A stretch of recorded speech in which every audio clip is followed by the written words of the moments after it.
Section 1. You'll hear someone booking transport for a trip.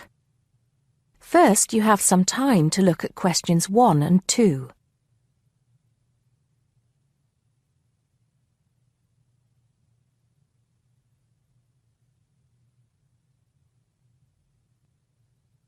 Now we shall begin. You should answer the questions as you listen because you will not hear the recording a second time. Listen carefully and answer questions 1 and 2. Good morning, Burnham Coaches. Sarah speaking. How can I help you? Yes. Good morning.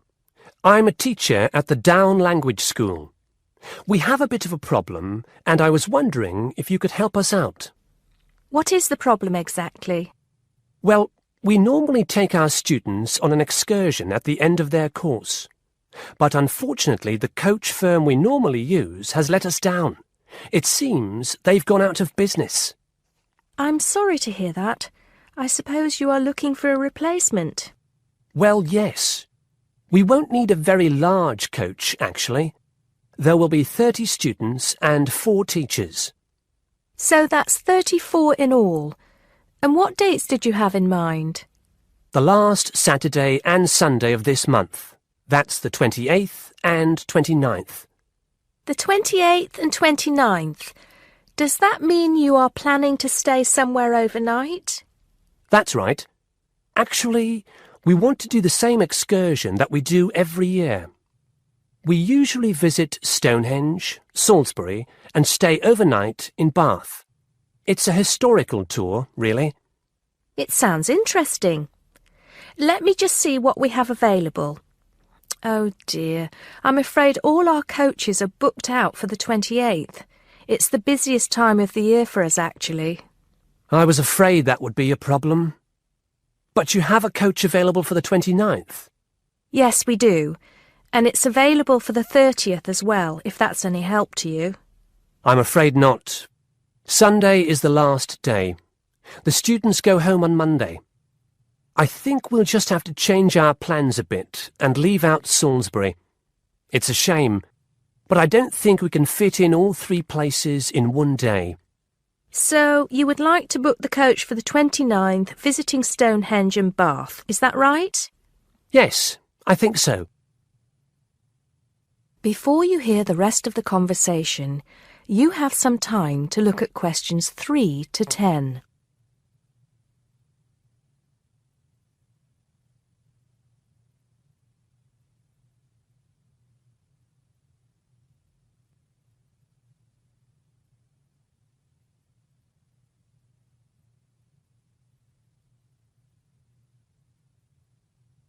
Now listen and answer questions 3 to 10.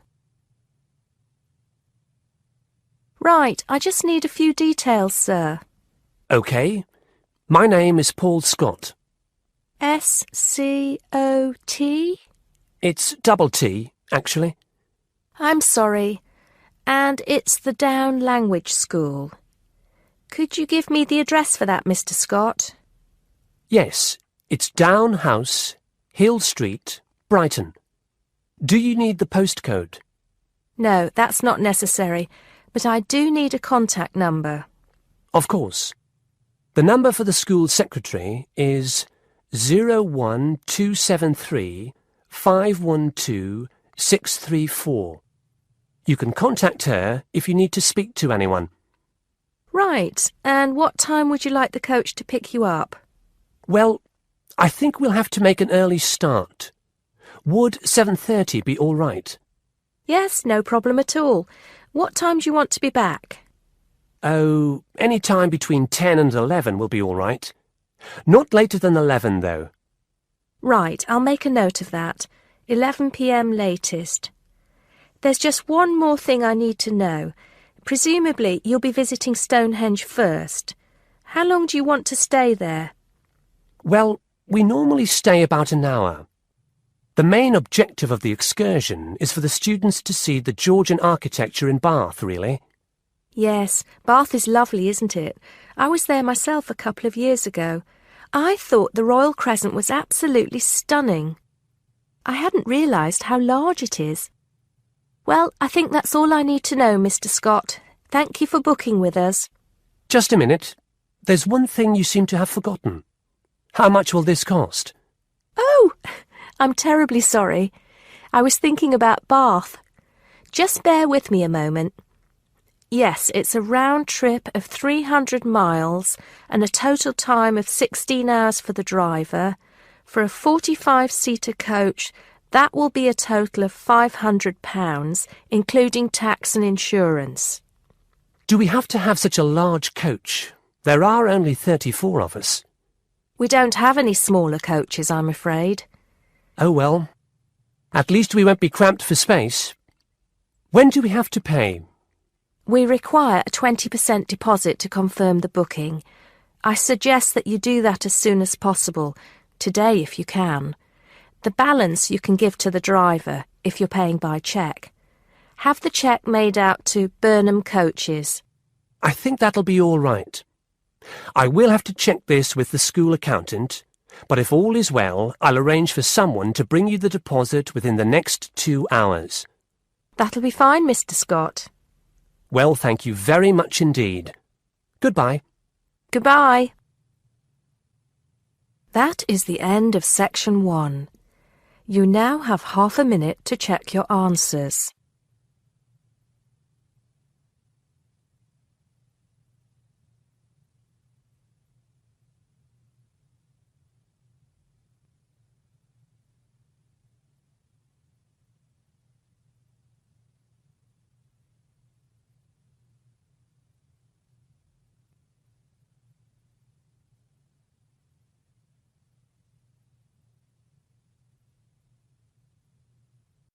Now turn to Section 2. Section 2. You'll hear a tour guide talking to a group of visitors about BESTLEY Castle. First, you have some time to look at questions 11 to 15.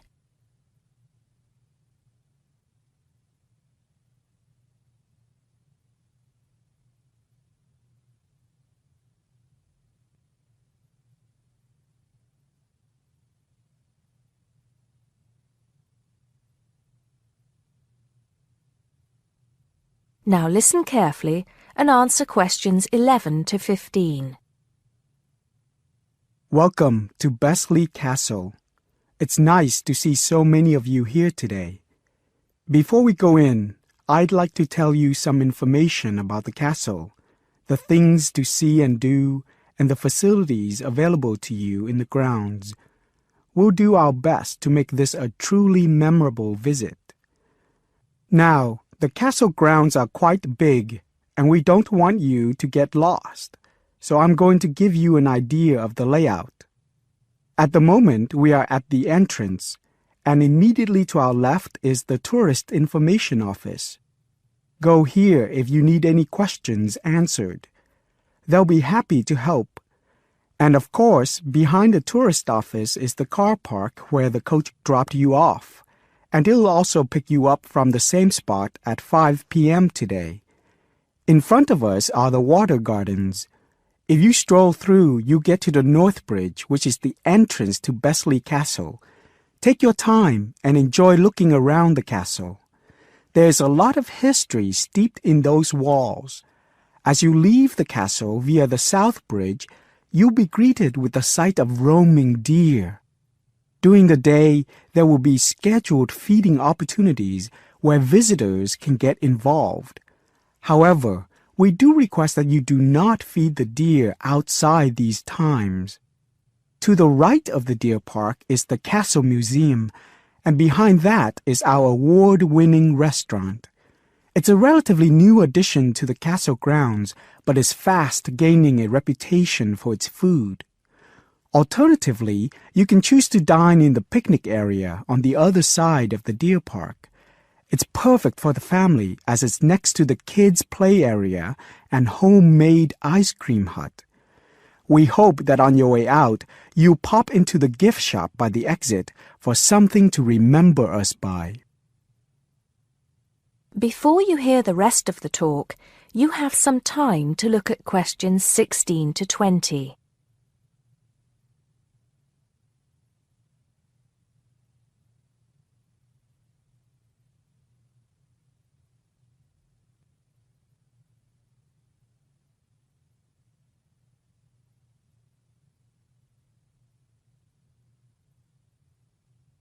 Now listen and answer questions 16 to 20. Admission to the grounds is free for all. That includes the museum, gardens, and picnic area.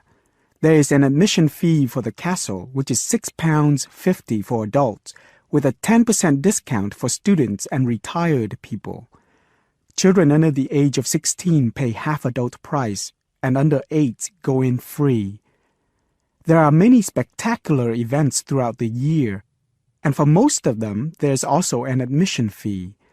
As these events are in high demand, it's a good idea to book well in advance. Some of the exciting events planned for this year are the Summer Medieval Festival, where you can watch old-fashioned nights and experience a feast in the halls of the castle, as if you were a guest of King Henry VIII himself. There are several concerts planned this year too, including a rock concert, at an admission price of £10 per person, and a special jazz concert, which is free to the public. I'm sure you'll agree that all tastes and ages will be satisfied. One scary but extremely popular event is the annual Haunted Castle event at the end of October, where the castle comes alive at night. Why don't you come along, if you're brave enough? Another sight to see is the fantastic firework display on November 5th, and the cost of that includes refreshments. We also have a long tradition of raising money for charity. The charity event held every year on the first day of May will this year be an archery contest. Entrance is free, but donations are certainly welcome. This year, we'll be collecting money on behalf of a charity for elderly people, Age Concern. Just in case you can't remember all of that, you can pick up a leaflet showing the timetable and prices for all events from the Tourist Information Desk. You can also go online to get this information from our website. That is the end of Section 2. You now have half a minute to check your answers.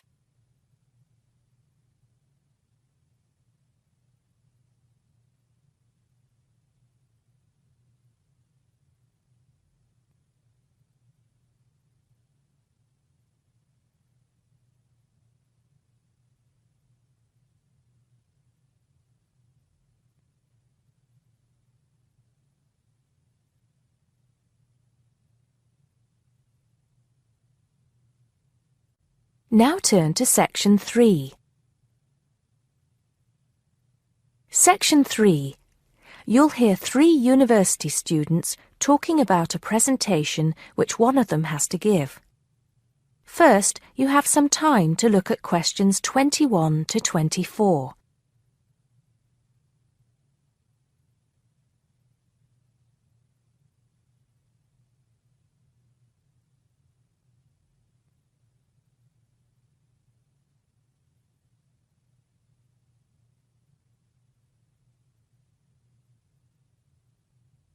Now listen carefully and answer questions 21 to 24. Hi, Joe. Hi, Isabel. Hi, Paul. Oh, hi, Paul. I've heard you've been stressing out about your presentation on art. I am. Are you still going to talk about the different types of art? Yes. Well, I was planning to, but there's so much stuff on the subject that I'm finding it difficult to put it all into one short presentation. Huh. I usually have the opposite problem. There's nothing worse than going blank, forgetting your words in front of a group of people. Well, the problem is that I don't know how to organize what I want to say in the presentation. Well, you know everything there is to know about the subject. It's just a question of selecting what you want to talk about. Well, there's a lot to discuss about the different periods in art. That's a good way to start. Then you can bring in how specific types of art were popular in each period. Yes, like how sculpture was popular in the classical period and paintings were popular in the Renaissance period. And how now a wide variety of media are used to create modern art. As long as you keep it concise, because it's a large area, there's so many periods and movements in art, and you don't want to just list them one by one. I agree. An explanation of the movements and periods in art wouldn't be too long. You're right. I need to just pick out some key points. Just mention the periods quickly so that I can move on to the real topic of the presentation. Yes, the variety of art, like sculpture, paintings, installations. I have an idea. Why don't you prepare a timeline to show to the class? That would be a nice visual, and it would focus your ideas so you don't get too sidetracked. Great idea. It would certainly cut down on time. Right then, where are we? You'll begin with a very short introduction to the historical periods of art. Then, you'll talk about popular types of art within these periods. That's sorted. Maybe you could also mention some key works of art in each period, like the Venus de Milo statue or the Scream by Edvard Munch, and give some interesting facts on them. That's not a bad idea, because it does give people a frame of reference when I talk about specific kinds of art. After giving a historical context, I should really talk about different forms of art, shouldn't I? Yes, you should. After that, you can conclude with a question on what is considered to be art. Now, that would be really interesting. Yes, comparing the traditional views of art with modern views. Exactly. I think I'll have a collection of pictures, including famous pieces of art from classic to modern, projected on the wall, like the Mona Lisa, and some pop art, and ask people whether they think it's art or not. Before you hear the rest of the conversation, you have some time to look at questions 25 to 30.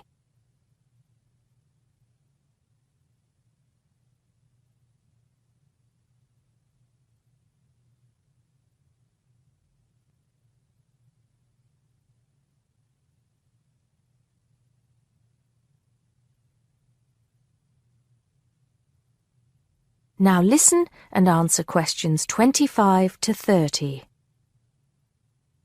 Showing some famous works and asking people what art is would certainly lead to discussion in the room. People's appreciation of art is so subjective, and it comes down to taste. That's what I'm hoping for, some disagreement to liven up the presentation. And you could stick in some really controversial ones like graffiti and modern art installations in between pieces of art that are universally accepted, like the work of the Renaissance painters. Sounds good to me. I have to say, I really don't understand some modern art myself. There was one recently that was just a pile of rubbish. It doesn't require much skill to create, does it? And what does it mean? There's no point to it.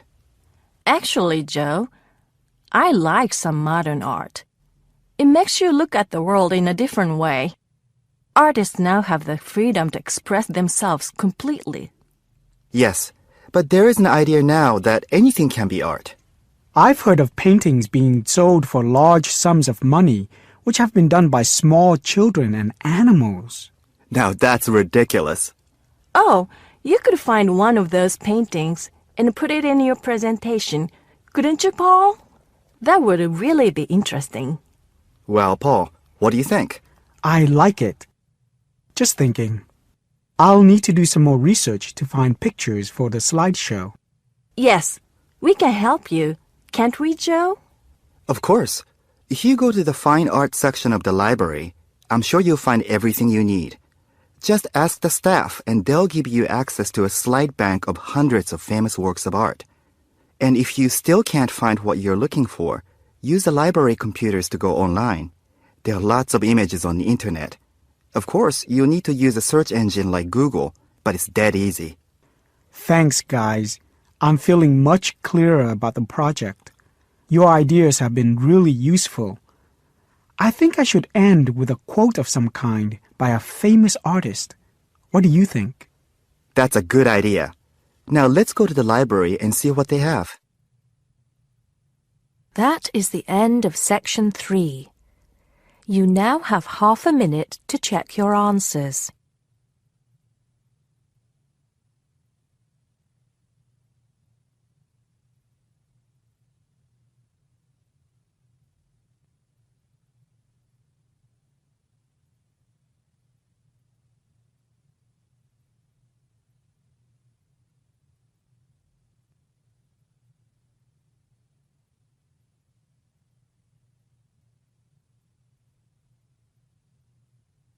Now turn to Section 4.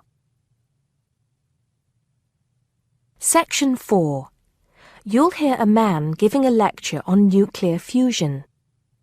First, you have some time to look at questions 31 to 33.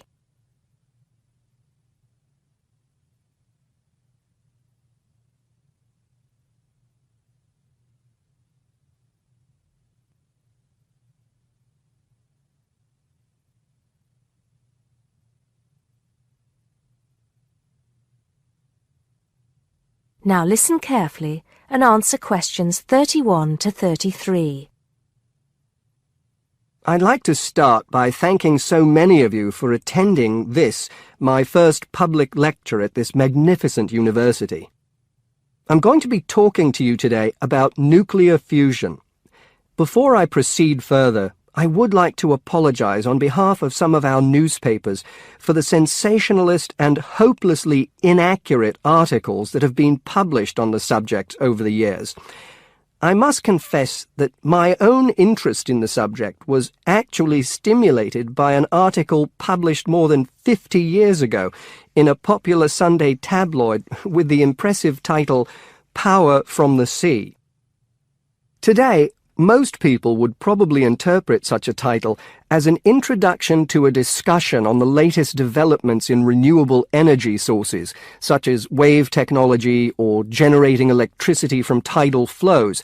But back then, little, if any, progress had been made in these fields since the invention of the water wheel.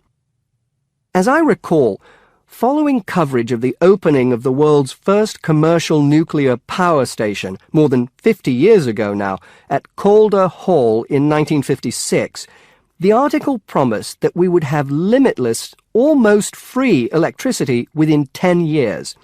It claimed that we could do this using an isotope of water, deuterium, from the sea. This would be used in reactors to combine simple molecules of hydrogen to form helium, releasing energy in the process. Of course, this is different from the process of nuclear fission, which today's nuclear reactors use. I wouldn't like to say that the article I read as a boy was totally inaccurate. It's true that the concept of producing energy from nuclear fusion, essentially reproducing the reactions by which our sun and other stars produce energy, depends on fusing atoms of hydrogen, but the timescale suggested was hopelessly wrong.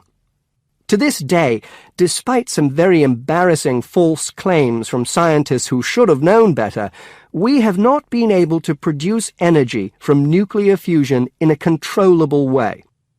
Let me make clear what I mean by this statement, before some journalist in the audience gets hold of the wrong end of the stick. Yes, we have been able to fuse hydrogen atoms to produce helium and a release of energy, but the balance account has always been negative. We've always had to put more energy into the reaction than we've ever succeeded in getting out. We know the theory works, but we still do not know if we can get fusion to work for us and solve the problem of our energy needs.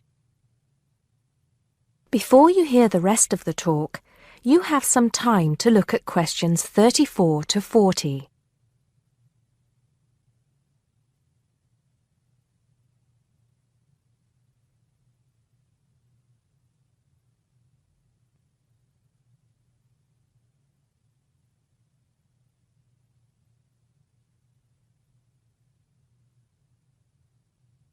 Now listen and answer questions 34 to 40.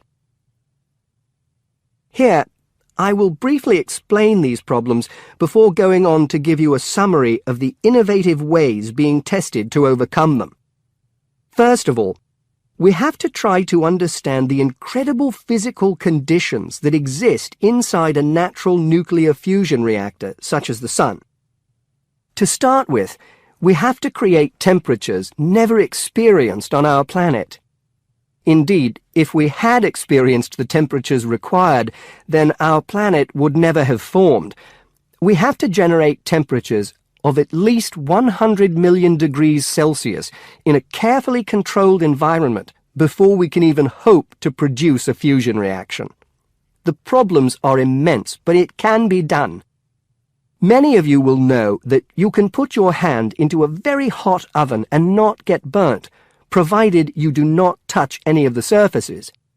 I won't go into the reasons for this phenomenon here, but we are applying roughly the same principles in designs for fusion reactors. I think I can promise you that the heat will be confined to a very small area. The other major problem we have to find a solution to is pressure.